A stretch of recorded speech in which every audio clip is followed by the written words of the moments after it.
Could you kind of give us a little bit of an inside scoop on regards to your plans in 2026, I have sir? big plans. I have big plans. I want to survive. That's one of my big plans. Donald Trump's got some big plans for 2026, everybody. Big plans, bold, aggressive plans, looking to the future. What are those plans? This just in, he plans to survive. He's not setting the bar very high, is he? A little doofus from One American News interviewed Donald Trump. I don't know his name. We'll just call him the OAN dipshit, I guess.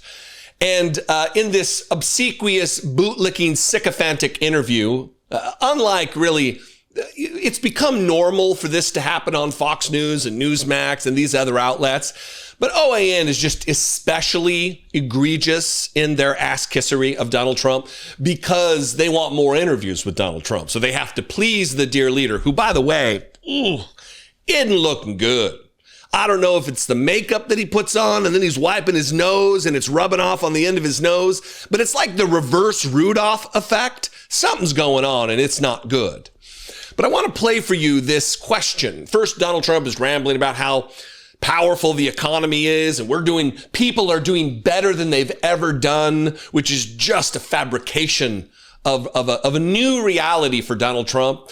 The reporter, of course, completely agrees. What's he say after Donald Trump says, we're the hottest? I was talking to the king of Saudi Arabia, who said, oh, you got the hottest country in the world, bro. And the kid says, yeah, we certainly are the hottest country. And then asks the questions about his 2026 plans, wherein Donald Trump just starts talking about survival. The unhealthy, cankle-possessing president of the United States is worried about survival. There's also some rambling about political rhetoric and how it's making things dangerous, but it's Donald Trump's health that I think is top of mind for him. Watch the OAN dipshit kiss the president's ass in this interview. People are doing better than they've ever done right now. We have no inflation. I inherited a mess, and now we have a country. I'll tell you, I was with the king of Saudi Arabia. He said, a year ago you were in a dead country, and now you have we're the hottest country in the world right now.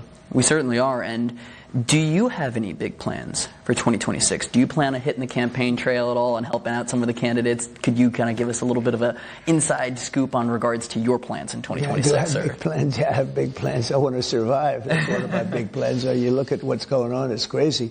The rhetoric that these crazy Democrats are using is very dangerous. They've made politics very dangerous, and you're going to be very happy with the job we're going to do. Well, it's fascinating you mentioned that rhetoric. Senator John Fetterman from Pennsylvania, he actually put out a thing on X saying, quote, unchecked extreme rhetoric like labels as Hitler or fascist will foment more extreme outcomes. Political violence is always wrong, no exceptions. Do you think he's right with that description? Well, he's right, and it can bounce back on the other side, too. It's a two-way street, and it can bounce back the other way. What they're doing is very dangerous. It's very bad.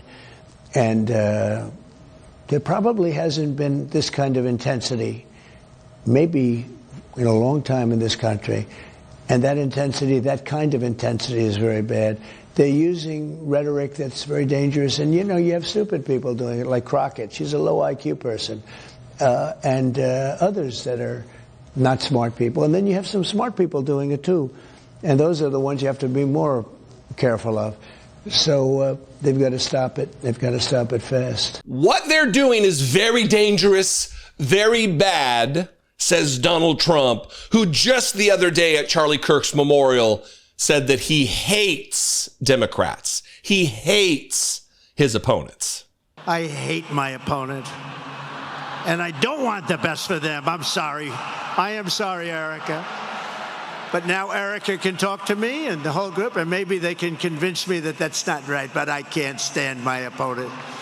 And not only that, if we go back and just look at this with history in mind, with facts in mind, with the actual reality in mind, how many times has Donald Trump demonized and called his opponents fascists or evil or sick or twisted or diabolical or depraved or vermin or whatever else? Here's just a brief reminder. The divide in American politics today is between these far-left fascists led by Harris and her group. We have a fascist person running who's incompetent. She's a Marxist, communist, fascist, socialist. She's not actually a socialist. She's gone past that. Somebody's got to explain this woman. There's a radical left Marxist, communist, fascist. So they can save it. They can save it. To the health question of Donald Trump being worried about survival going into the next year, which kind of piggybacks off the thing I've been saying, that I don't know if he's going to live another year. I'm obviously not a medical professional, but it's not looking good, especially when he's recognizing it. Here's a headline from the Daily Beast. Trump, 79, reveals one of his big plans for 2026 is to survive. The Republican is on course to be the oldest sitting president in U.S. history. Trump's fears about his own mortality follow a long-running period of concern about the president's health. Trump, who is on course to be the oldest sitting U.S. president in history, is frequently spotted in public with heavy makeup covering large, unsightly bruises on his hand. He also sports swollen cankles. Dude.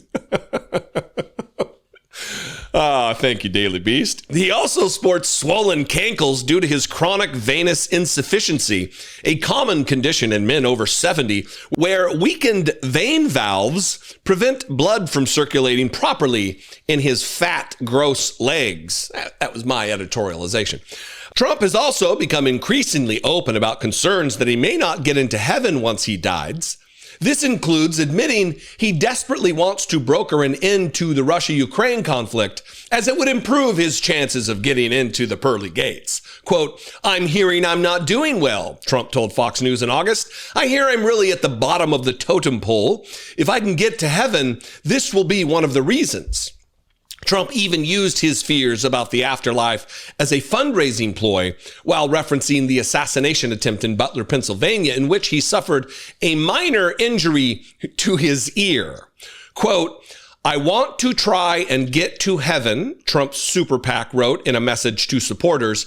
"I certainly wasn't supposed to survive an assassin's bullet, but by the grace of Almighty God, I did," said the famously not religious or religious educated man, Donald Trump, in a campaign fundraising email.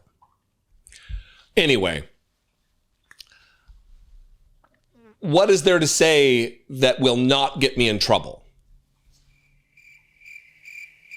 Well, I guess there's nothing. Anyway, what do you think? Try not to get in trouble. You can comment in the comments. Before you do, though, please subscribe to this channel on YouTube. It's free to subscribe. Click the subscribe button. You can also go over and click like or follow on the Facebook page, Dollemore Daily. I would appreciate it very much. Then you can sound off in the comments wherever you're watching the video, and you can call the voicemail line. Remember, keep yourself out of trouble, 714-576-4054. And of course, as always, you can email me, daily@dollemore.com. I love and appreciate you very much. I will see you next time. Until then, be genuine and take care of one another.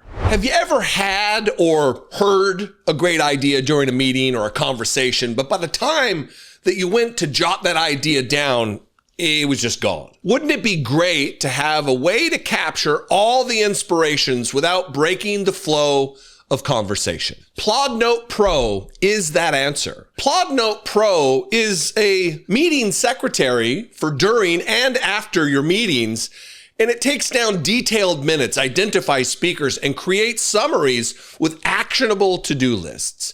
You can then share these insights and summaries with your team instantly. It's like having a pocket-sized personal secretary that sticks to the back of your phone. Click the link in the description to try out PlodNote Pro or use code Dollemore for a great discount on their other products. The Note, which is perfect for smaller meetings, or this Note pen that I'm wearing, which is even more portable.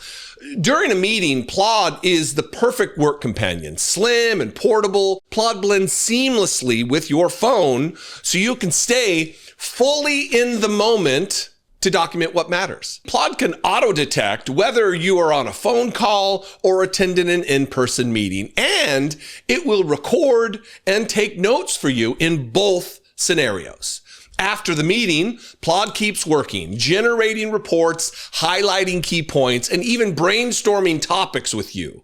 You can review transcripts, revisit insights, and search key info across all of your content with Ask Plod. It's like having a second brain on your side. Try out Plod's Note Pro today. Click the link below or use this QR code. You can also score a great discount on Plod's other awesome products like the Note Pen simply by entering code Dollemore at checkout. Your insights are invaluable. Don't lose them. Capture what matters without slowing the pace of conversation. Let Plod preserve and power your ideas.